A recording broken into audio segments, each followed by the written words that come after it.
I'm Steve Lascazzo, and this is The Way.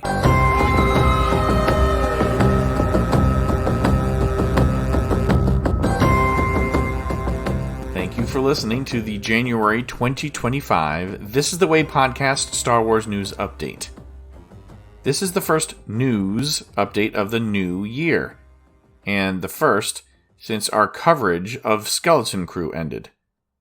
There won't be any shows keeping us busy for a few months into the new year, but I am anxiously awaiting Andor's second season when it starts in April. There are 2 special podcasts we have coming in the first half of the year. One of them is the annual May the 4th podcast for Star Wars Day, and the other is next week, February 7th, for Star Wars Podcast Day. It's the anniversary of the debut of the first Star Wars-centered podcast, and that came back in 1999. I was just about to graduate college. We produce a podcast for the anniversary, along with dozens of other podcasts out there, and you can find them by searching for Star Wars Podcast Day or SWPD 2025 on social media. Participants are going to be posting a podcast on or around the 7th, and they're supposed to include those search words in the show notes or episode title or mention it during their regular podcasts. We've released an episode every February since 2020, though not always on the actual celebration date of the 7th. Last year we had episode 150. 2023 it was episode 108. The Book of Boba Fett counted for us. It was episode 61 in 2022. And then we had an episode review of Mandalorian. It was episode 31 in 2021. And then our episode 15, Mandalorian Season 1, Episode 7's review came in February, but it wasn't. It was later in the month. Remember, that was 2020, so it was just after COVID. It was really difficult to get things going. So that counts, but only technically. Now, some podcasts may not choose to deviate from their regular schedule, so they post on different days. But as long as you're including that in the show notes, Star Wars Podcast Day, it counts. So look for podcast episodes with the hashtag Star Wars Podcast Day, even though Elon says you don't need a hashtag anymore. You can use them. And it could also be SWPD 2025, and that will help you find participating podcasts just like us. Tuta, Mando! Okay, it's time for me to report Star Wars news released since our last news update podcast. There has not been a renewal announcement for Skeleton Crew, but until I read an article by Entertainment Weekly's Dalton Ross the day after the finale streamed, I assumed this was a one-and-done show.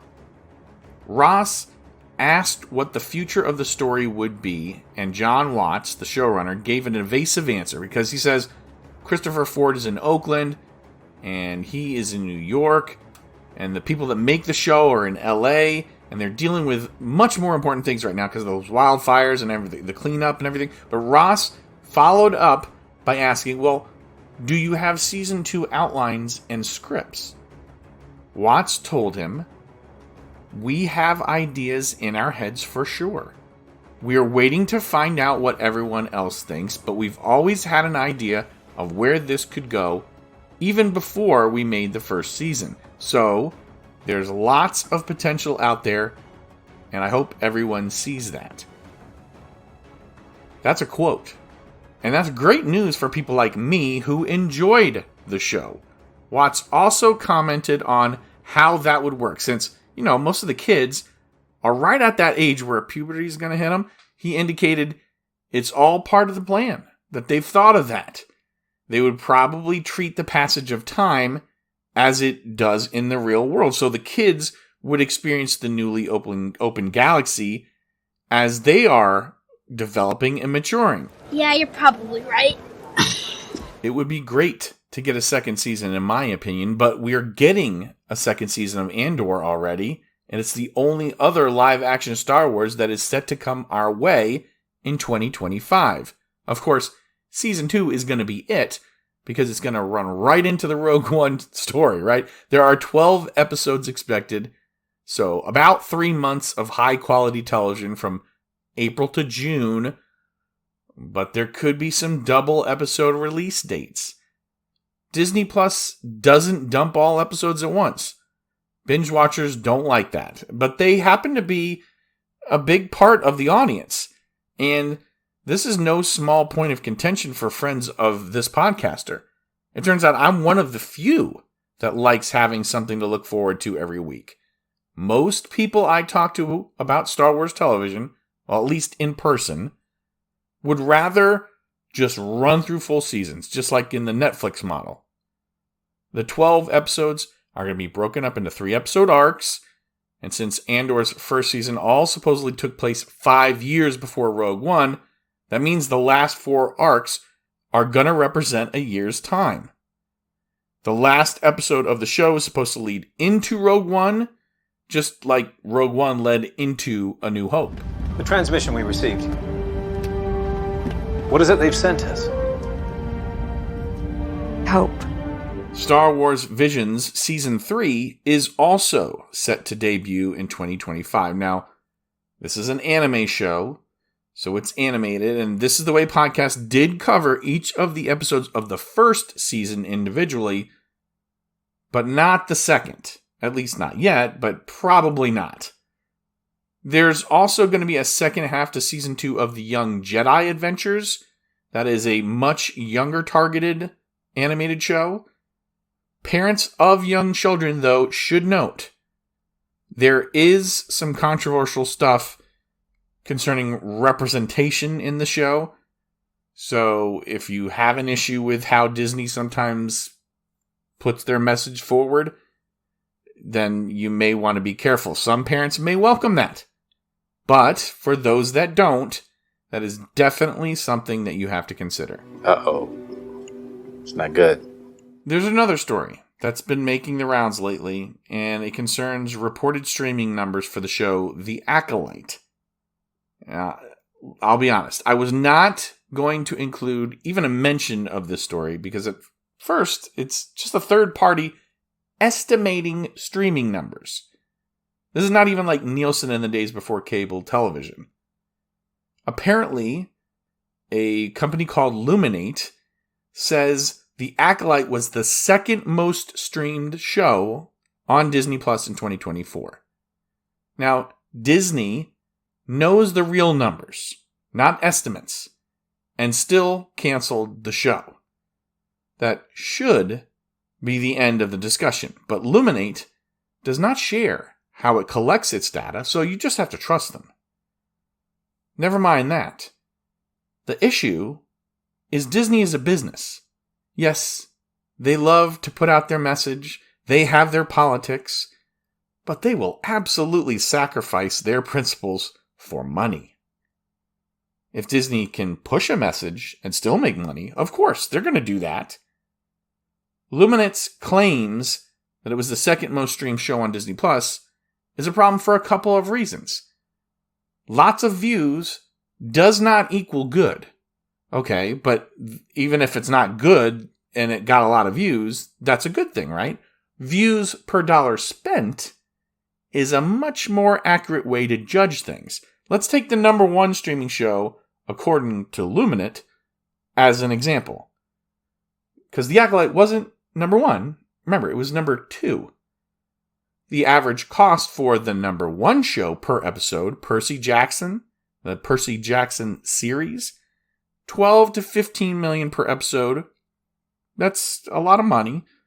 The Acolyte cost, well, initially we thought it cost about $22 million, and then we heard later that it might have been $24 million per episode or more. That's not counting the media budget.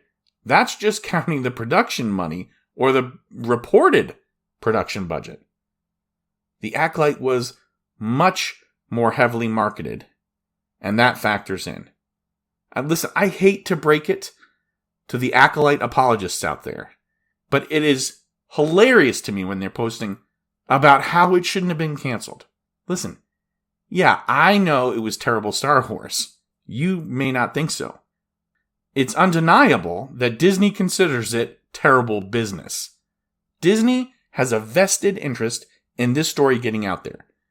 They have an interest in making it worth their while.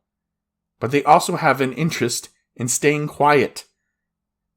That's why you cannot trust any interpretation that includes a sentiment, especially in the title of an article where it says, the Acolyte shouldn't have been canceled. Those people that are saying that can't afford to make the show, and it turns out Disney didn't think so either.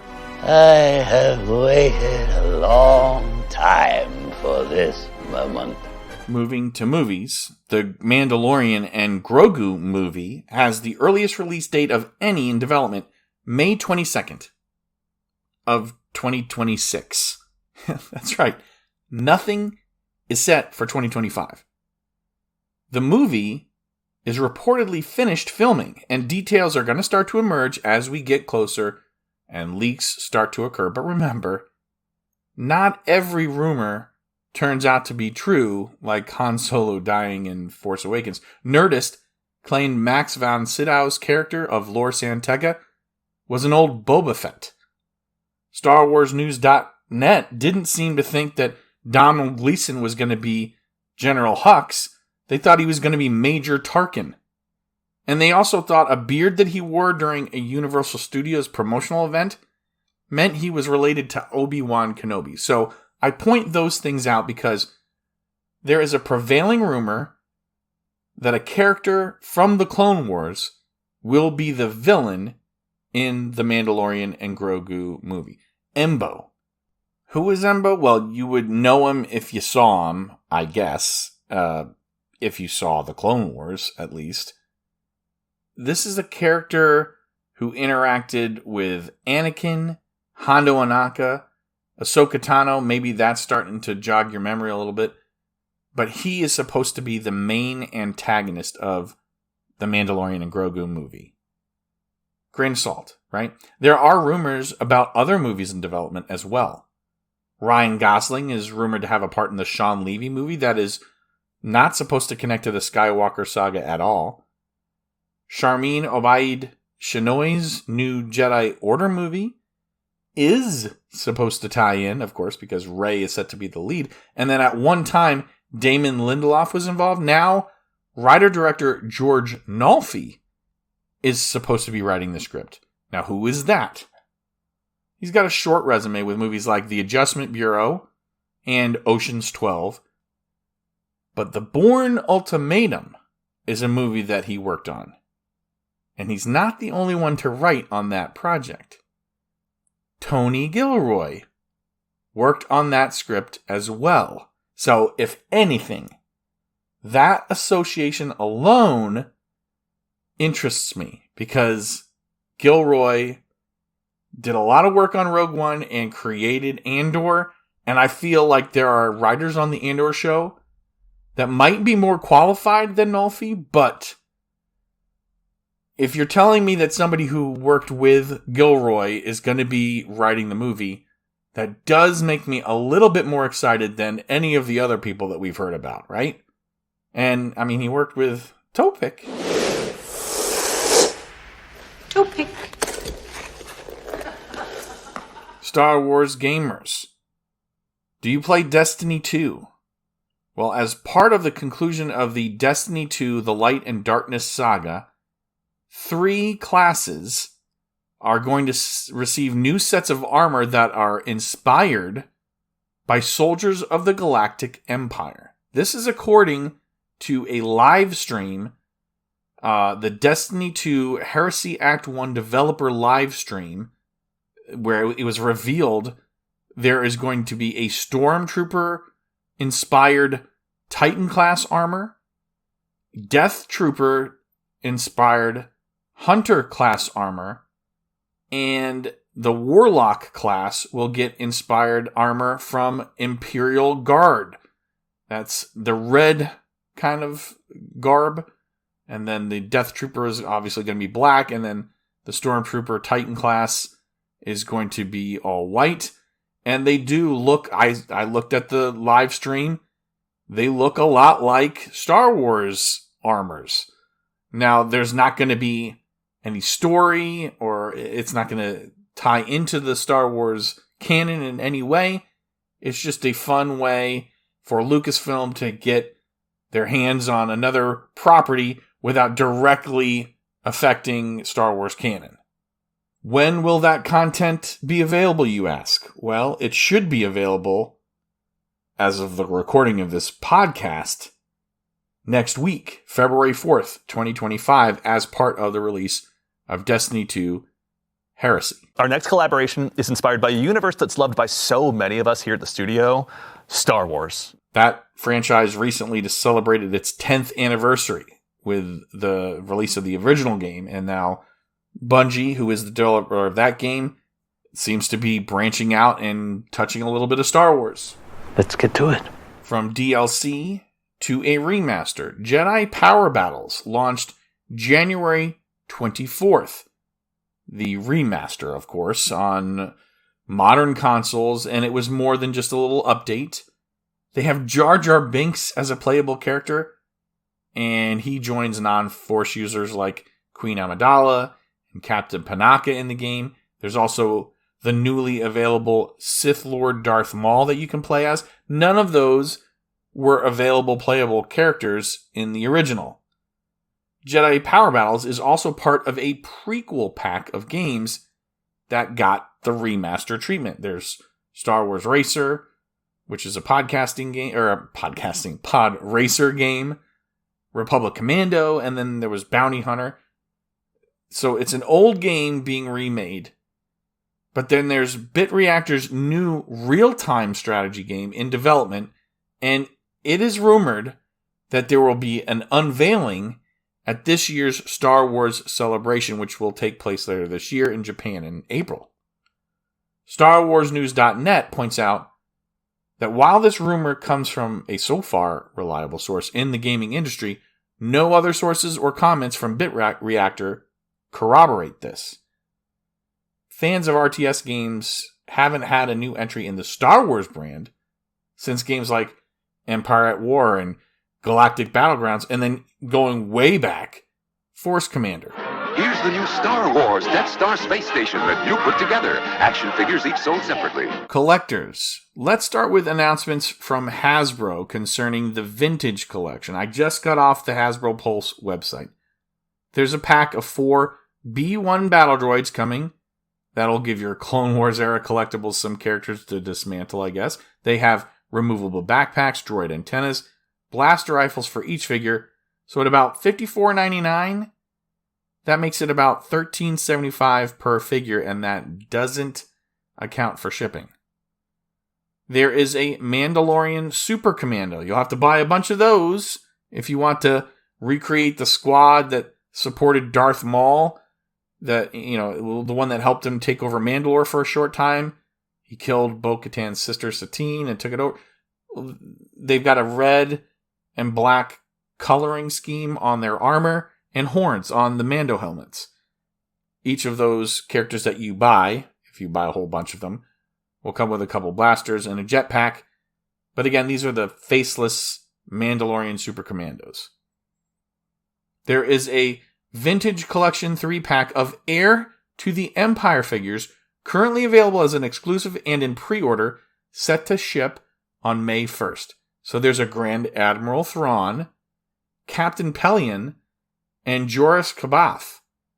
While Pelion looks a little like Xander Berkeley, who played Pelion in Season 3 of The Mandalorian in the hologram form, Thrawn does not resemble Lars Mikkelsen. It seems much more like this Grand Admiral Thrawn resembles the book jacket version of the character. At $50, it's a Pulse website exclusive at this point, but if you're a big fan of the book series, maybe this is one you pick up. There's a 501st Clone Trooper coming as well, not Captain Rex, just a reg. It's also in pre-order with a ship date of May 1st of this year. The price $17 on the Pulse website. There are also Baylan Skoll and Shin Hati figures from Ahsoka, sold separately, $17 a piece. Also ship May 1st. And then there's a 3-pack of Anakin Skywalker. So 3 different versions. It shows his evolution into Vader. 2 pre-turn versions and then 1 in the suit as Vader. That will ship June 1st of this year. And that is $50 for that 3-pack. Finally in vintage, available now, is Jod Nanawood from Skeleton Crew. $17 available right now. But the accessories, I don't understand this. A blaster and removable scarf?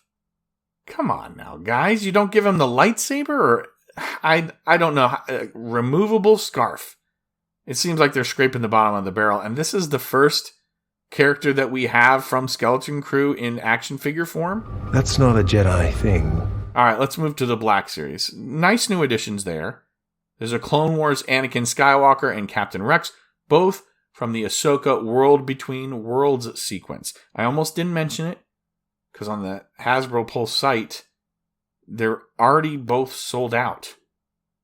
Each is going to ship June 1st, so if you got it, you can expect it then. But you're going to have to get it on another site, or maybe they'll make more available. They're sold out at $25 a piece. You can still get a Black Series Phase 1 Clone Trooper and Super Battle Droid 2 pack for $40. I think those are the B2 version Battle Droids. Those are the ones that killed Din Djarin's family. It's still in pre-order. February 16th ship date. So that's coming up soon if you're listening to this podcast shortly after it was released. It's also a Hasbro Pulse exclusive. So is Princess Leia in her Bosch gear from Return of the Jedi, paired with Luke Skywalker in an Imperial Guard outfit from nowhere, ever. I mean, he never wore. It's very strange. $45, ships in May of this year. I always like to mention this, though. As dumb as Luke looks in this red gear, these are the ones that the collectors look for in 20 years. Now, on the other hand, if this product sells out, it's likely that people buying them aren't playing with these characters and damaging them, taking them out of the collectible market. They're probably buying them and packing them up and putting them away so that someday they hope that they'll be worth something. I mean, if this sells out, that means a lot of people are stowing these away in hopes that it does become super valuable someday. So take that information how you want. I don't suggest you go and buy a whole bunch of these and hope that this is going to be your retirement plans. That's not what I'm saying. But sometimes those weird characters are the ones that end up being rare. No one saves them. And yeah, it's always possible that you could have that one character that everybody's looking for, but I wouldn't count on it. Just one more thing. This is the part we usually talk about Disney parks. Now, there are no expansions set for Galaxy's Edge. I don't know of any new lightsabers coming available. No new lightsaber parts, maybe based on the Skeleton Crew. No, nothing like that. No announced updates officially. But a neighbor to Batuu is saying goodbye. And we have the end date for the Muppet Vision 3D at Hollywood Studios. The last day for this Hollywood Studios staple in the Disney World parks is going to be June 7th of this year.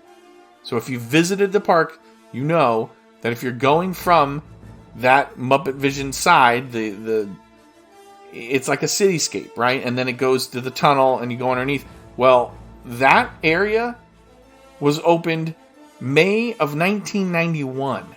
Just 2 years after Disney MGM Studios opened in 1989. 34 years. That's a good run. But the area just outside Galaxy's Edge now is being turned into Monsters, Inc. land. Now, there's no word on whether there are going to be changes made to the entrance of Batuu. Instead of going through a tunnel, will you go through a door now? I mean, remember, the other side of Galaxy's Edge spills out into the Toy Story themed area of Andy's backyard. So now Star Wars Land is going to have Toy Story on one side and Monsters Inc. on the other. I think we can let him off with the warning this time. That will do for January, but if you think I've missed something, you disagree with my takes, you can always send an email. thisisthewaypodcast@gmail.com. You can also interact with This Is The Way Podcast by finding our links. We have a Linktree site, linktr.ee/This Is The Way Pod. So you can get our Instagram, our Twitter or X handle. Contact us in a different way. But email is always going to be the best way. That's the one thing I check before I do podcasts all the time. Otherwise, there's always a chance that I miss it. And if I miss it and it's, it applies to something in the future, well, of course, I'll come back to it. But email is the best way. I'll never miss that. Thank you so much for joining me for This Is The Way Podcast's January 2025 news update episode. I am your host, Steve Lascalzo. May the Force be with you, always.